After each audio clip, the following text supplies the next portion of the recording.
சிறகடி காசை அடுத்த வர எபிசோடில் பார்த்திங்க அப்படின்னா, மனோஜோட கடைக்கு வந்து ஒரு குழந்தையோட ஒரு அம்மா வந்திருப்பாங்க. அப்போ அந்த குழந்தைய வந்து மனோஜ் திட்டும்போது, "ஒரு குழந்தைகிட்ட இந்த மாதிரிலாம் நடந்துக்கிற, உனக்கெல்லாம் எங்கே குழந்தை பிறக்க போகுது?" அப்படின்னு சொல்லி திட்டிட்டு போயிடுவாங்க. இதனால மனோஜ் அவங்க ஃப்ரெண்டை கூட்டிகிட்டு பார்த்தீங்கன்னா, ஹாஸ்பிட்டலில் போய் எனக்கு எப்போ குழந்தை பிறக்கும் அந்த மாதிரிலாம் சொல்லிட்டு செக் பண்ணுறதுக்காக போவாங்க.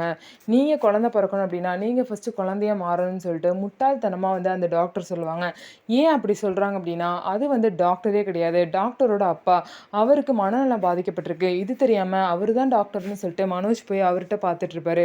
அவர் என்ன சொல்லுவார் அப்படின்னா, உங்களுக்கு குழந்தை பிறக்கணும் அப்படின்னா நீங்கள் குழந்தையா மாறணும், தொட்டிலில் தான் நீங்கள் தூங்கணும், நீங்கள் பால் குடிக்கணும், குழந்த மாதிரியே இருக்கணும். ஸோ இந்த மாதிரி வந்து கொஞ்சம் மாதத்துக்கு நீங்கள் பண்ணீங்க அப்படின்னா உங்களுக்கு சீக்கிரமாகவே குழந்த பிறக்கும், உங்கள் ஒய்ஃப் சீக்கிரமாகவே உங்களுக்கு நல்ல நியூஸ் சொல்லுவாங்க அப்படின்னு சொல்லிடுவாங்க. இதை நம்பி பார்த்தீங்க அப்படின்னா மனோஜ் வீட்டில் வந்து தொட்டிலாம் கட்டி இது பண்ணிட்டு இருப்பாரு. எதுக்காக மனோஜ் இந்த மாதிரிலாம் பண்ணுறேன்னு சொல்லிட்டு ரோகிணி கேட்கும்போது, ஒரு டாக்டர் தான் எனக்கு இப்படி சொன்னார், பாரு இதெல்லாம் பண்ணி சீக்கிரமாக நமக்கு குழந்தை வர வைக்கிறேன் அப்படின்னு சொல்லிட்டு மனோஜ் வந்து முட்டாள்தனமாக பண்ணிட்டு இருப்பாரு. அது மட்டும் இல்லாமல் ரோகிணியை போய் பால் எடுத்துகிட்டு வர சொல்லி குழந்தைங்க குடிக்கிற பால் டப்பால ஊற்றி குடிச்சிட்டு இருப்பாரு. இந்த மாதிரிலாம் பண்ணுறத பார்த்துட்டு வீட்டில் எல்லாருமே பார்த்தீங்கன்னா மனோஜை பார்த்து சிரிப்பாங்க. முத்து வந்து பால் டப்பாவை வந்து வாங்கும்போது மனோஜ் வந்து ஒரு குழந்தை எப்படி அழுகுதோ அந்த மாதிரி தரையில் படுத்துட்டு அழுவார். திரும்ப பால் டப்பாவை கொடுத்தோன்னா அமைதியாயிடுவார். இந்த மாதிரி வந்து இந்த டாக்டர் சொன்னாங்க அப்படிங்கிறதுக்காக குழந்தை மாதிரிலாம் பண்ணிட்டு இருக்காரு.